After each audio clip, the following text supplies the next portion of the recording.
Boa noite a todos os irmãos. É bom estarmos aqui, correria de fim de ano, e bom podermos estar na casa do Senhor, não é? Moisés, ele escreveu o Salmo 90, e ele diz assim em uma oração. Eu quero ler o primeiro verso só que diz ali, ó: Senhor, Tu tens sido o nosso refúgio, de geração em geração. Quando você olha aquele povo durante 40 anos ali, peregrinando no deserto, perderam o tempo deles, e Moisés faz esta oração, né, por aquele povo, e de um reconhecimento de um homem que por 40 anos Deus supriu a necessidade deles, né? 40 anos. E nós estamos aí final de mais um ano e Deus até aqui tem cuidado de nós, né? Bom é este. Eu quero te convidar você a louvar o nosso Deus com o hino de número 551. Ao começar ali o som, eu queria te convidar a se colocar em pé. Aqueles que puderem, vamos se ajoelhar e vamos falar com Deus.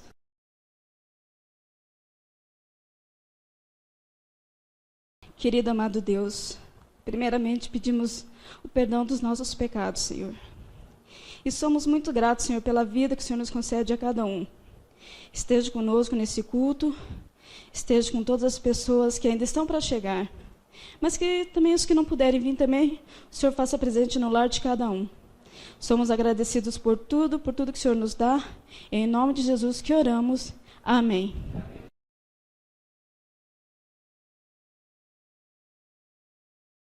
Boa noite.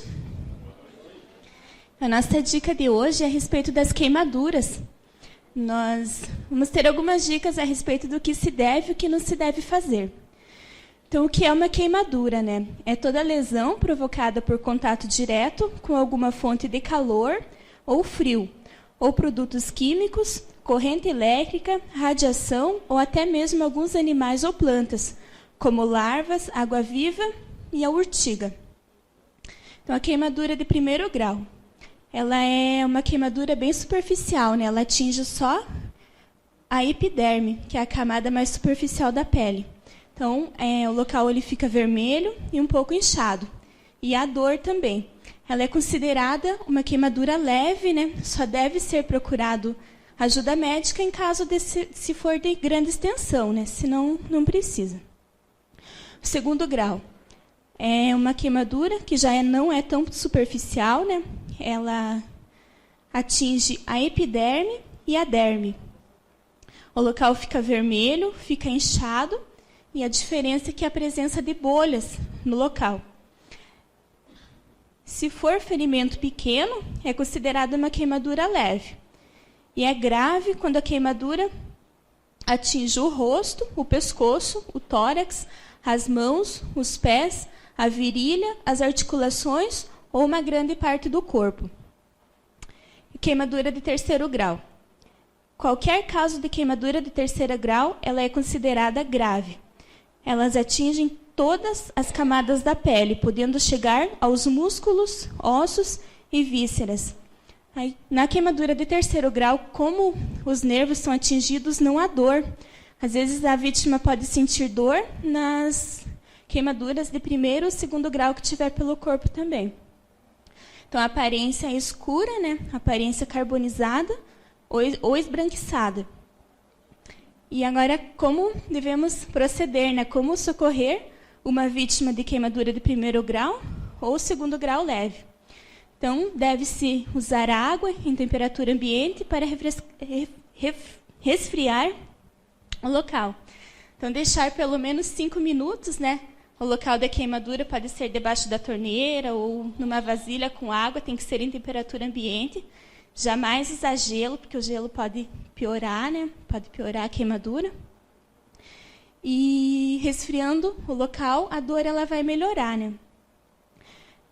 Secar o local sem esfregar, pode fazer um curativo com uma compressa limpa. Nesse caso, de queimadura de primeiro grau ou segundo grau, se for pequena, né? é recomendável tomar bastante água e pode-se tomar também um remédio para dor. Mas se a queimadura de 2º grau for extensa, daí deve-se procurar um médico. E a queimadura de 3º grau é chamar socorro médico imediatamente nos casos mais graves. Nos casos com menos gravidade, daí tem aqui como a gente deve proceder, né? Aí no caso aqui é retirar roupas e acessórios, pois a área queimada vai inchar.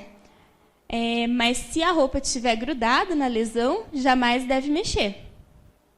Não pode mexer, senão vai piorar também a lesão. Resfriar o local com compressas úmidas em temperatura ambiente. No caso, panos úmidos, né?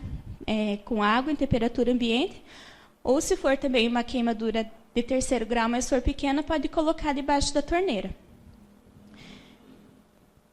Se a queimadura atingir grande parte do corpo, deve-se manter a vítima aquecida, porque devido à queimadura é uma perda de calor, né? Então, de calor do corpo. Então, deve manter a vítima aquecida.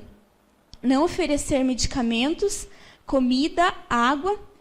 Não deve oferecer nada, pois a vítima pode precisar tomar anestesia. Daí, se precisar, deve estar em jejum. Então, pode-se fazer esses procedimentos, né, se não for tão grave, né, a queimadura de 3º grau, e sempre conduzir ao pronto-socorro.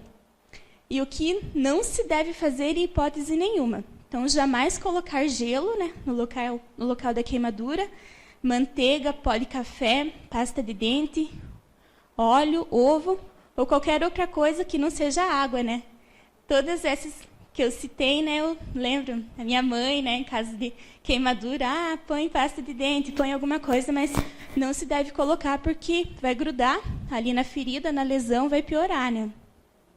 Também não se deve estourar ou furar as bolhas. Isso, se for necessário, é o médico que vai fazer, né?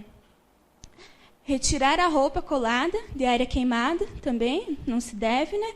Retirar a pele morta e apertar os ferimentos.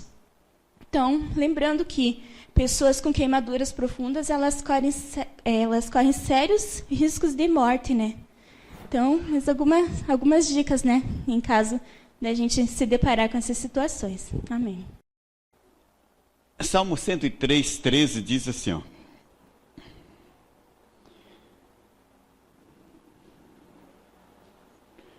Como um pai se compadece de seus filhos, assim o Senhor se compadece dos que o temem. E Deus cuida de nós, né? Deus cuida de nós.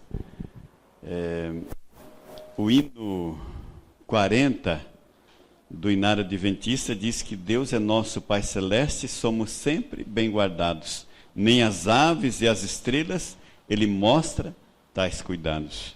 Deus com zelo, com ternura, seus filhinhos alimentam. Do pecado Ele os livra e em seus braços os sustenta. Eu quero pedir que o Vinícius coloque para nós esse hino 40. Enquanto estivermos cantando, você lembra do cuidado de nós. Cuidado de Deus por nós, por você. Nesses quase 360 dias do ano de 2014. Ele tem cuidado de nós. E se você tem uma oferta, tem o seu dízimo, você terá a oportunidade, então, de trazê-lo aqui à frente neste momento.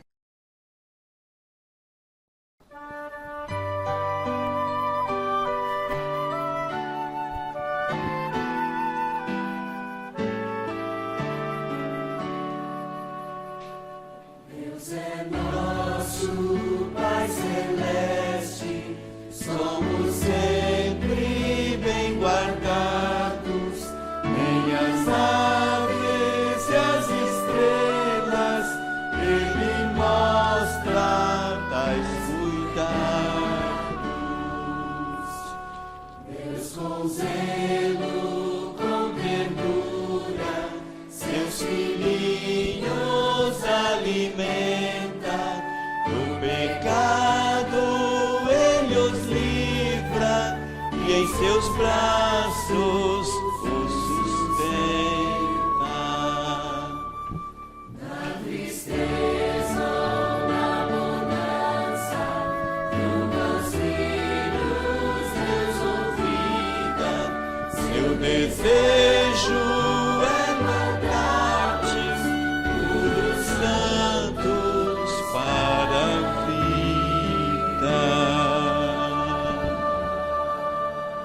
além de nos dar o sustento, Ele ainda quer nos dar uma vida eterna, né? Curva sua fronte e vamos orar.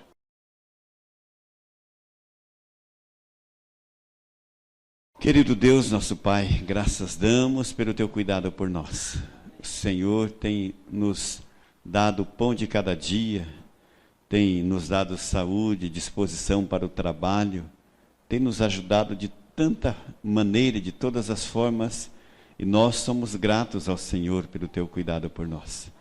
Pai querido, abençoe a cada irmão, a cada amigo que está conosco nesta noite. E também ilumine o pregador desta noite ao ele trazer a Tua palavra, que possa ser uma palavra vinda do trono dos céus e que possa encontrar morada em nossos corações. Te rogamos agradecidos em nome de Jesus. Amém, Senhor. Como é bom, né? Nós compartilharmos este momento da oferta aqui, em louvor a Deus, né? Pelos benefícios que temos através dele. Enquanto eu procurava algo para a nossa meditação aqui, na Bíblia, eu comecei a pensar, quando nós nos batizamos, naturalmente ganhamos uma medalha, né? A medalha de ser um discípulo de Deus. Como tivemos aí o irmão se batizando no final de semana, né? Passou ali a ser um discípulo de Deus. E este momento, que é um momento de nós refletirmos, de agradecermos, pedindo também. É bom nós analisarmos também um pouco na Bíblia ali. Acha em Mateus 16 ali, você que tem sua Bíblia. Vamos refletir no que Jesus fala ali para os seus discípulos. Que isso encaixou assim como uma luva para mim e para você nessa noite. Mateus 16, verso 24. Olha o que Jesus ali disse para os discípulos ali. Disse Jesus a seus discípulos: se alguém quer vir após mim, a si mesmo se negue, toma a sua cruz e siga-me. Você se acha que tem uma cruz? Você tem uma cruz para carregar? Que estilo de vida eu e você está levando? Como diz a nossa linguagem, né? É em banho-maria ou temos verdadeira cruz?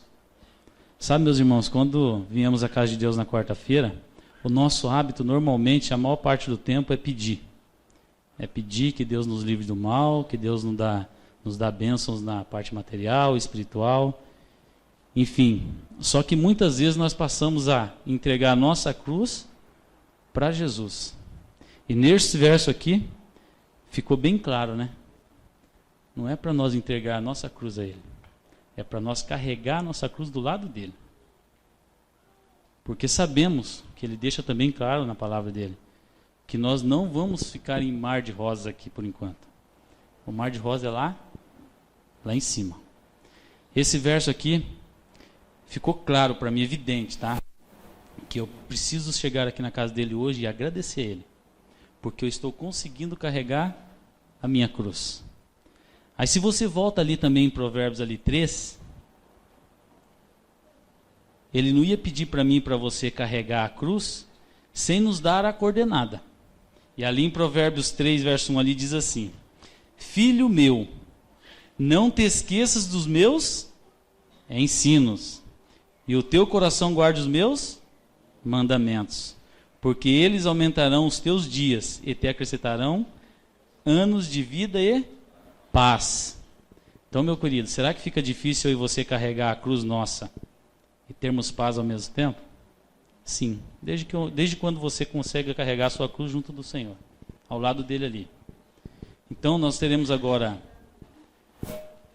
uma divisão na nossa igreja de alguns grupos. Peça para o Senhor, mas peça para Ele te dar força para carregar a sua cruz, ali do lado dele. E com certeza Ele está do seu lado neste momento. Tá, vamos nos dividir aqui em grupos aí, talvez aí de 5, 7, que a igreja, graças a Deus, tá cheia hoje, né? E vamos agradecer a Deus em primeiro lugar. Vamos nos dividir neste momento.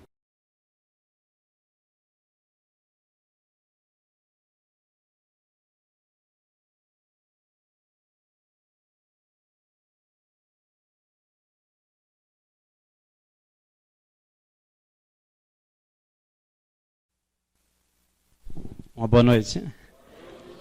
Eu devo lhes confessar que cada vez que eu venho aqui eu culpo muita gente de eu estar aqui pregando, de eu estar aqui falando de Deus, de eu estar aqui louvando a Deus. A gente vai falar um pouco a respeito de perseverança. Eu sei que muitos perseveraram para me estar aqui nessa noite. Alguns amigos, alguns da minha escolinha. Eu aprendi a perseverar em 2010, eu não era nem batizado ainda, eu me batizei em setembro de 2012. E eu sempre, quando eu venho nessa igreja, eu procuro sentar no 5º banco ali. A minha mãe estava 24 dias na UTI e eu pedi um milagre para minha mãe, sentado naquele banco ali. Eu queria que a minha mãe viesse assistir um culto nessa igreja. Eu não era nem batizado, eu nunca pensava em ter me tornado cristão. E Deus respondeu o milagre. Amém? Ele deu mais 3 Natal com a minha mãe. Em 2010 minha mãe ficou na UTI e eu achei que a minha mãe estava se despedindo. E se Deus permitir, mais daqui uns dias eu vou passar o 4º Natal dela com ela, depois desse milagre que ele fez. Ouviu minhas preces, eu perseverei na esperança dele fazer um milagre e eu estou testemunhando isso aqui hoje. Amém? A gente vai abrir a palavra de Deus em Hebreus.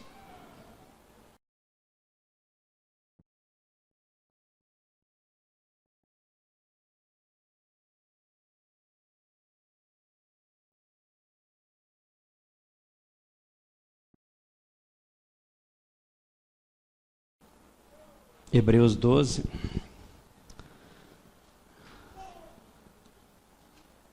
Vai falar um pouco a respeito de perseverança. Enquanto vocês acham aí, vamos mandar um abraço para os internautas que estão acompanhando a gente nesse momento. E perseverança, eu vou ler em Hebreus 12. Devemos imitar Cristo, o exemplo de Cristo que for perseverante em meio às nossas provações. Portanto, também nós, visto que temos a rodear-nos tão grande nuvem de testemunhas, desembaraçando-nos de todo o peso e do pecado que tenazmente nos assedia, corramos com perseverança a carreira que nos está proposta, olhando firmemente para o autor e consumidor da nossa fé, Jesus, o qual em troca de alegria que lhe estava proposta, suportou a cruz, não fazendo caso da ignomia, e está sentado no trono de Deus.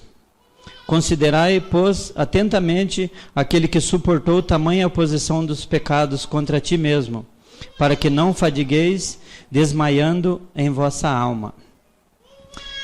Eu tenho uma história de perseverança, que eu vou ler alguns trechos para vocês.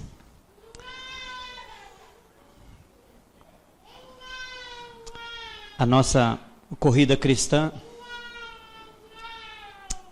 não é um passeio, mas ao contrário, uma corrida exigente, às vezes até agonizante. É necessário um enorme esforço para concluí-la bem. É possível que você já tenha notado que alguns não concluem. Alguns não chegaram a concluir, mesmo com a perseverança, não chegaram a concluir a chegada, pararam por meio do caminho. Houve um tempo em que mantinham o passo, mas então o cansaço tomou conta dele. Eles não achavam que a corrida ia ser tão dura, tão difícil. Eles desanimaram diante de uma confusão ou ficaram intimidados com outros corredores. Seja qual for a razão, eles não correm mais nessa luta que nós estamos. Podem ser cristãos, podem até ir na igreja, podem fazer algumas contribuições, podem esquentar o banco, como eu já escutei amigo meu falar, que às vezes, como eu, essa pregação às vezes vai servir para muita gente, mas serve para mim também, principalmente para mim. Quando eu estava preparando ela, muitas vezes eu vim no sítio cercado só esquentar o banco.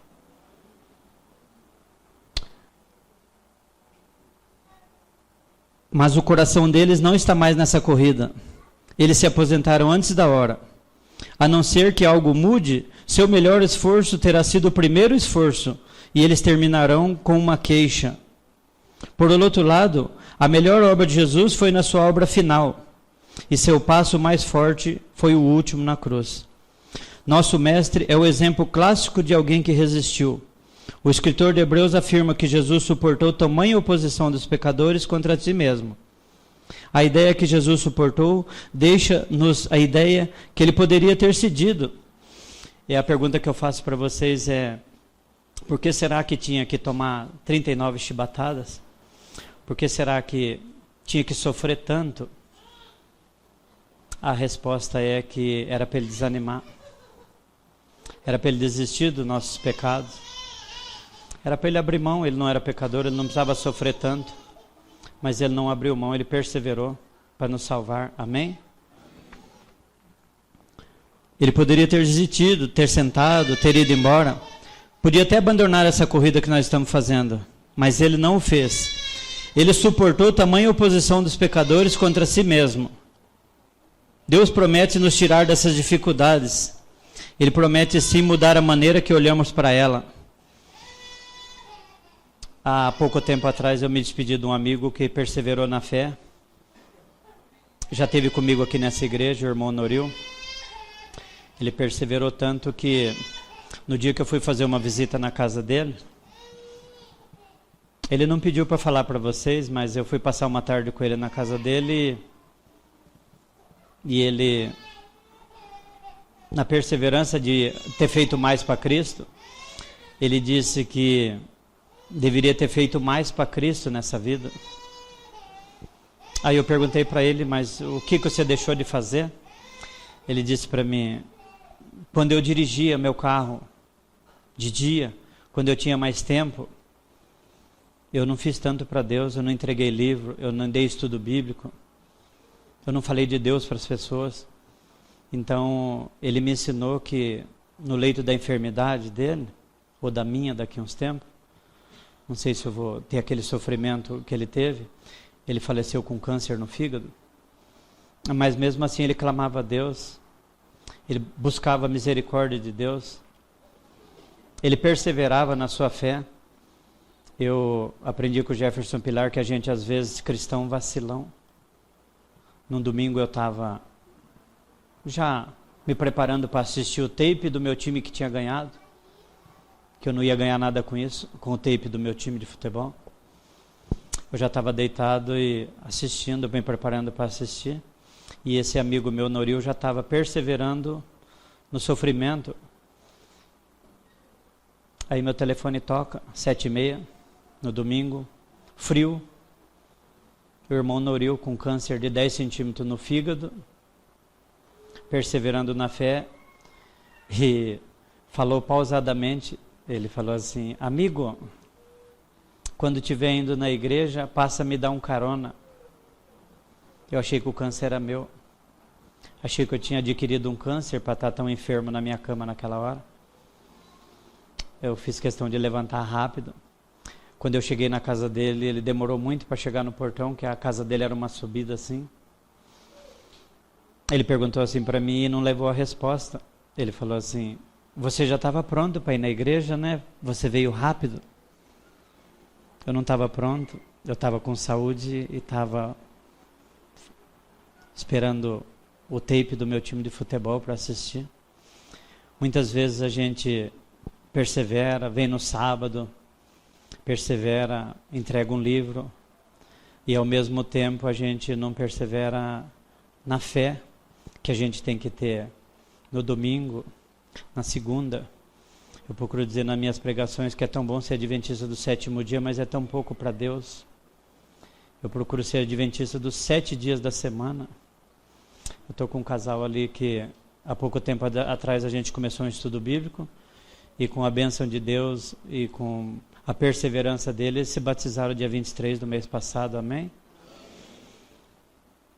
E eu tenho para dar um testemunho também a respeito de perseverança e o que eu aprendi com o Noril pediu para me ensinar para a igreja do Sítio Cercado que em tudo dai graças. Não sei se quando vier um câncer no meu fígado Ou quando vier um câncer nas minhas filhas, se eu vou dar graças que nem ele dava graças ainda. Ele falou que alguém está aprendendo. A filha dele, depois do câncer, começou a voltar para a igreja, amém? Não sei qual que é os planos de Deus. Encontrei com ela, fui assistir Ivan Saraiva na igreja do Portão. E ele gostava tanto de mim que ele até escondia as dificuldades que ele tinha. Ele fez um tratamento, perseverou em fazer um tratamento. E ele não escondeu de mim que o câncer tinha aumentado. Eu sempre ligava para ele, mandava mensagem. Aí, por ironia do destino, a filha dele estava na igreja do Portão assistindo o Ivan Saraiva e na saída a gente conversou. Ela falou para mim, tem ligado para o meu pai? Eu falei, tem. O que ele falou para você? Ele falou que não recebeu o resultado dos exames ainda. Ele falou assim, ele está escondendo de você. O câncer dele já está com 14 centímetros. E eu nunca vi tanta fé numa pessoa com tanto sofrimento. Perseverar ainda com aquela agonia. E eu não sabia que Deus ainda tinha uma proposta muito boa e ao mesmo tempo triste para fazer comigo. Eu fui visitar ele num sábado à noite, tentaram mexer no câncer dele e não deu para mexer, fecharam. Aí naquela semana ele entrou em coma e no sábado eu fui visitar ele à noite. É só 2 pessoas na UTI, a filha dele, a Kátia, já estava lá para visita e eu subi com o crachá da outra menina dele. Eu devo confessar que eu nunca tinha ido no inferno. Aliás, nunca fui, mas aquilo lá para mim foi um inferno. A UTI ver meu amigo naquela situação. Mas a parte boa foi que o batimento sanguíneo dele começou a aumentar a partir da minha chegada. A filha dele falava assim, está aumentando, ele está sentindo que você está aqui, conversa mais com ele, toca nele. Eu vi tanta alegria na filha dele, ela chorava de alegria, de emoção, o batimento cardíaco dele está aumentando, o batimento sanguíneo dele aumentando. Mas ao mesmo tempo eu orei por ele. Orei por ele naquele momento. Orei por todas as famílias que estavam naquele leito. Despedi de uma mulher na saída, o nome dela é Célia, pediu para a gente orar para acabar aquele sofrimento dela. Da família que estava passando. No descer do Hospital São Vicente fiz mais uma oração, perseverei ainda, mas eu já tinha comigo que eu tinha ido me despedir do meu amigo naquela noite. O em tudo dai graças que ele pediu para me ensinar para a igreja, cercado, que quando eu cheguei em casa, foi a primeira oração de joelho que eu fiz com a minha esposa, em 53 anos. 25 anos que eu moro com a minha esposa, eu nunca tinha feito uma oração de joelho. Em tudo dai graças o câncer do meu amigo. E eu pedi em prantos para Deus fazer o melhor para ele. Nem que não fosse o melhor para mim, eu queria que ele passasse esse Natal comigo. Tinha programado dele viajar comigo, mas Deus às vezes nos envia um não amargo. No domingo meu telefone tocou e a filha dele disse que o Norio tinha falecido. Eu procurei entender o não de Deus, o não amargo. Perseverei, orei de novo e disse que Deus fez o melhor. Agradecido a ter conhecido esse amigo que me ajudou a ir para o tanque batismal. Agradeci a esse amigo que pediu para falar para você que pena que o mundo está entrando dentro das nossas igrejas. Ensinou em tudo dar graças, ensinou a perseverar, ensinou que mesmo no sofrimento, um dia eu comentando com um amigo meu que o amigo meu estava com câncer e a gente estava numa esquina e eu vi meu amigo fazendo uma academia com câncer de 10 centímetros no fígado. Não sei o que você está esperando para fazer o seu exercício. Você está esperando vir um câncer? Não sei qual tipo de enfermidade que você tem. Qual a dúvida que você tem? Eu queria ensinar para vocês também essa noite que se você tem alguma possibilidade de orar, possibilidade de perseverar em oração, ou se você tem alguma dificuldade de aprender qualquer coisa, o pastor Ivan Saraiva disse que ele ensina para a menina dele como descascar uma mimosa. A menina dele, a Sofia, pede para ele começar, dar o começo na mimosa para ela. E eu, há muito tempo atrás, eu ensinava minhas filhas, eu dava o começo na mimosa, na mexerica, não sei como é que vocês chamam. Aí ela continuava, ela descascava. E assim os cristãos têm que ser com Deus. Se você tem alguma dúvida, chega em casa hoje e pede para Deus dar o começo para você. Deus vai dar o comecinho para você. Deus vai ensinar você a não vacilar tanto, que nem eu às vezes vacilo. Deus vai ensinar você a não pecar tanto, como eu às vezes peco. Eu falei para vocês que essa pregação talvez ia servir para muita gente, mas principalmente para mim. A gente ainda continua vacilão em muitas coisas. A gente continua não pecando no que a gente faz. O maior pecado é às vezes não fazer. O maior pecado é você não ver alguém precisando, um abraço. O maior pecado às vezes é um andarilho te pedir um livro. Talvez você pode dar um abraço, uma palavra, um livro. Numa ocasião eu fui conhecer o Em Tudo Dai Graças, eu tive em Pontal. Até no sábado agora está marcada uma pregação para mim lá em Pontal do Sul.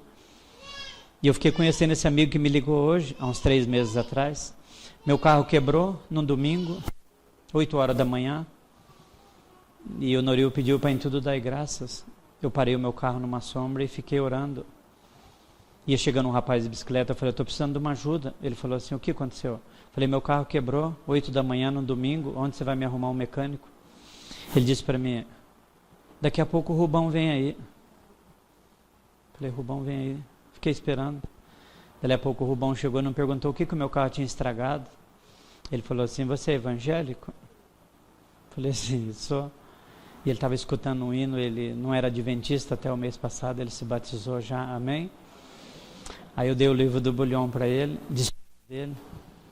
Aí ele disse para mim, vou cobrar só o rolamento, não vou cobrar o serviço, tá? Falei, mas num domingo de manhã, você tem que cobrar, você está trabalhando. Não, você é resultado das minhas orações. Eu nem o nome dele não sabia, ele nem meu nome não sabia. Eu falei assim, mas agora você vai ter que me contar a sua história. Ele disse para mim, a minha esposa Maria está com câncer.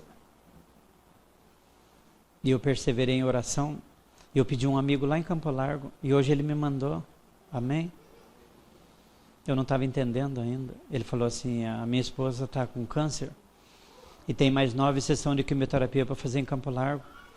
E às vezes eu vou lá e eu deixo ela no sofrimento dela fazendo quimioterapia. E eu não tinha um amigo para conversar. Eu abri a Bíblia e pedi um amigo em Campo Largo e hoje ele me enviou. Falei assim, amém, obrigado. A gente vai conhecer a sua esposa. Ele falou, vamos, o dia que eu estiver indo para Campo Largo, eu vou parar lá no seu serviço, você vai conhecer a minha esposa. Ela chegou antes de me dar um abraço, foi a primeira vez que eu escutei alguém falar isso para mim, fiquei muito feliz. Ela falou assim, homem de Deus, nós estamos estudando aquele livro que você deu do Bulhão. A gente não sabia a respeito do sábado. A nossa oficina já não abre mais ao sábado. Eu falei, amém. Eu falei, o que mais vocês têm de dúvida? Ela falou assim, não, nós estamos indo num passeio com os amigos já, estamos acampando, sem batismo. E eu vejo que Deus faz muito milagre entre eu e o Rubão. Eu estava na igreja central esses dias a respeito dos Caleb, foi o dia do batismo do Rubão. E eu sentei naquela igreja sozinho, e o Rubão sentou sozinho porque na onde ele sentou com a família dele não tinha mais lugar. Ele ficou a uns 5 metros de mim, olhou, ele não acreditou nem eu. Ele ficou de pé e falou a mesma coisa que eu falei. Não é possível, nós dois de novo. Eu falei assim, é um propósito de Deus, nossos encontros? Ele falou assim, estou marcando uma pregação para você lá em Pontal, eu me batizei hoje, amém? Eu falei, então você fez surpresa para mim? Ele falou assim, a surpresa ia ser lá na igreja, mas eu tive que encontrar você aqui, já não está sendo mais surpresa. E hoje ele me ligou, eufórico, me chamando de irmão. Irmão, vem fazer um pôr do sol sexta-feira, aí no sábado você vai trazer a mensagem e dar o testemunho, como Deus faz milagre na nossa vida, amém? Os milagres que o Noril ensinou também é que a gente tem que perseverar com calma. A gente tem que perseverar, mesmo no sofrimento que você tiver. Deus nunca promete tirar a gente das nossas dificuldades. Ele promete sim mudar a maneira como olhamos para elas. O apóstolo Paulo dedica um parágrafo para fazer a lista dos sacos de lixo que temos. Angústias, perseguições, fome, nudez, perigo de morte. Essas são as verdadeiras caçambas de dificuldades que quais esperamos escapar. Paulo, porém, declara o valor delas. Em todas essas coisas somos mais que vencedores, por meio daquele que nos amou. Amém? Esse está em Romanos 8,37. Gostaria de usar uma proporção de advérbios. Escolheríamos que, exceto todas essas coisas, longe de todas essas coisas, ou até mesmo sem todas essas coisas. Mas Paulo diz, em todas essas coisas, a solução não é evitar o problema, mas mudar a maneira como os enxergamos. Deus pode corrigir a nossa visão. Amém?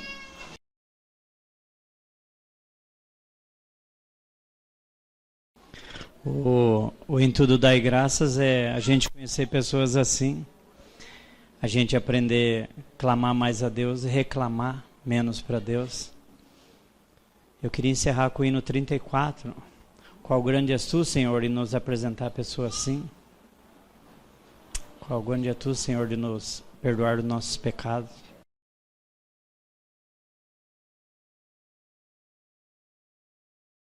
Oremos.